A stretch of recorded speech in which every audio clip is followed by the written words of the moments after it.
Hola, everybody. I just wanted to come and share a few things with y'all this morning that I got in my sleep. So here we go. God is my medication, and I need my medication for my meditation, so that the words of my mouth and the meditation of my heart is acceptable in His sight. What does this mean? Can you elaborate? Of course I can.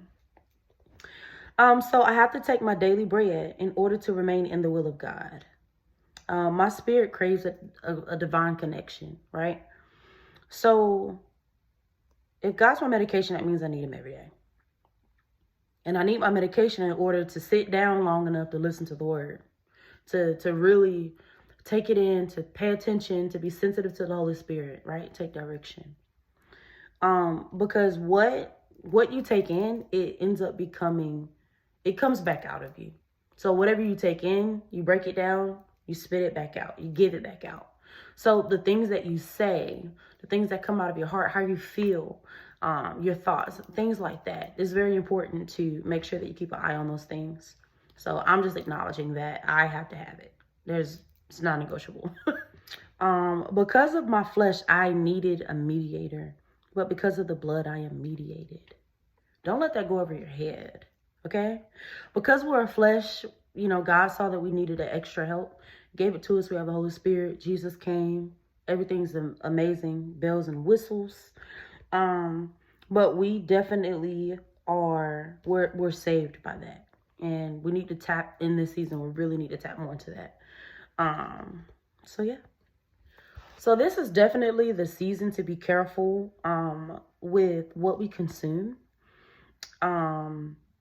If you consume something bad is going to come out of it, right?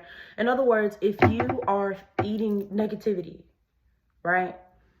Your thoughts are going to be bad. You're going to feel negative. You're not going to feel top tier. So you have to be careful. When we sit in circles, we might gossip, we might lie, we might cheat. Nothing good is going to come from that. So we have to be careful. So when I talk about food, it's spiritual food, right? Not physically. Now, we know if you eat some, 2-week-old Chinese food or a milkshake that's been sitting there for 3 weeks, you're going to be sick. It's the same thing with spiritual things. Right? Is there dysfunction in your life? And could it be that you have been eating the wrong food at the king's table? Imagine that you just came from a long voyage. You stop, get invited to the king's table. Okay, great. I'm about to feast, bow, bow, bow. Imagine the person next to you says, "This is poison. I can't eat this." And you're like, "Hey, man, I'm hungry." Right? Well, I mean, of course, you shouldn't eat that because it's poison. Well, surely you should not be eating gossip. Surely you should not be eating lies. Right? So you have to keep these things in mind. What are you eating? Do not eat the food of the Israelites. Key, what you talking about? Let's talk about it. If you don't know the story of the Israelites, they were in bondage. They were enslaved in Egypt. And the more that the taskmasters came down on them per the rule, right? The more that they multiplied. And it was nothing but God's grace and favor on their lives that they were still able to do what they needed to do, because they tried to mess up their quota, it was a mess. It was very ghetto. Go back and read it. My point is, God tried to prosper them into the promised land that God had promised their ancestors. And listen, I went through it myself. God continued to promise this land, the land of Canaan. Let's go. They never made it, guys. Why didn't they make it, Key? They didn't make it because they were too busy complaining. Where's my food? Where's my water? Where's the garlic? They missed the food that they had in slavery. The very thing that was trying to kill them, the thing that was trying to actively take them out. They would rather to go back to that rather than to be prospered. So it's a comfort food when we think about it in theory. Comfort food. It's keeping them in they're comfortable in bondage. They would rather do that. So make sure that you're not going back to your comfort food. You're not stuck eating that. You don't want to go to the king's table just to eat. If I go to the king's table, I'm having a 15-ounce filet mignon. And it better be medium well, or it's going back to the kitchen. So y'all, just be careful what y'all eat in this season, okay? Some of us are spiritually sick from what we've been consuming. You can know if you're spiritually sick or if you have a spiritual cold by maybe a few things like this: depression, anxiousness, worriness, suicidal thoughts, brokenness, feeling complacent. Check your food. Check your food.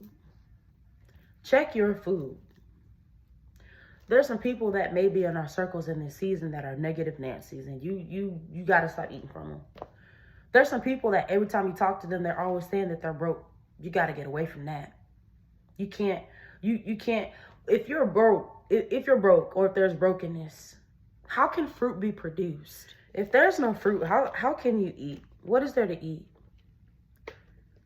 If people are supposed to be reaping what they sow, if you sow concern and worry, what are you going to get out of that? A headache? A migraine? A heart attack? What you going to get? You can't eat that. You can't eat that. You can't. You could try to saute it, make an apple pie, make a cherry souffle. Not going to work. It's not going to work out, okay? So in the season, make sure that you're extra careful about that. You have to be so careful. So what I'll say in conclusion is make sure that you when you're invited to the King's table, make sure you're checking the food that you eat. Everybody has to eat. I'm not saying don't eat. I'm saying be careful. You have to check these things. You have to make sure that you're not being poisoned. You have to make sure that what other people are trying to feed you is not poison. You have to make sure that you're not eating poison by default, by accident. Because sometimes if you cook some stuff and it's poisonous, you cook it down well enough, you can eat it. We don't need to do that. We don't even need to play like that. Because some people can't cook. And listen, if those Israelites were complaining about not having that garlic, it might be somebody in your kitchen that's messing your food up, okay? You don't want to hide the poison with the garlic. We don't want the poison. So keep that in mind today. And I just want to invite everybody, if you're not saved, I do have a video on my TikTok that will help you to get saved. It's very quick, very efficient. Really, if you wanted to get saved, you could do it less than 20 seconds. I encourage you to get that. And if you need any resources, under my YouTube link is my link tree. My link tree does have a free PDF booklet for people who are newly saved to start your journey with Christ. I welcome you. God wants you at the King's table. Thank you so much.